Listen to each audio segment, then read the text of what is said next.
In today's video, I'll show you how to add a digital signature block in a PDF using Adobe Acrobat.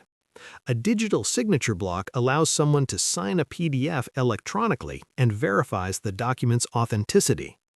First, open your PDF file in Adobe Acrobat Pro.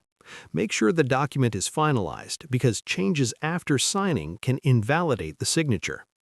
Next, go to the Tools menu at the top. Select Prepare a Form.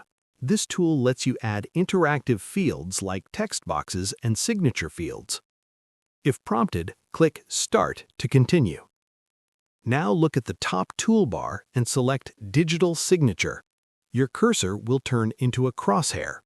Click and drag on the document where you want the signature block to appear. This creates a digital signature field.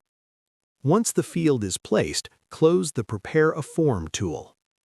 To test it, click on the signature block you just added. You'll be asked to choose or create a digital ID. Select your digital ID or create a new one if you don't have one yet.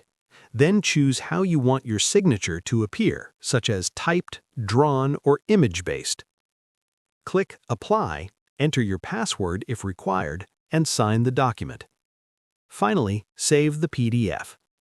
Your digital signature block is now added and ready to be used by you or others. That's how you add a digital signature block in a PDF. Thanks for watching and subscribe for more easy tutorials.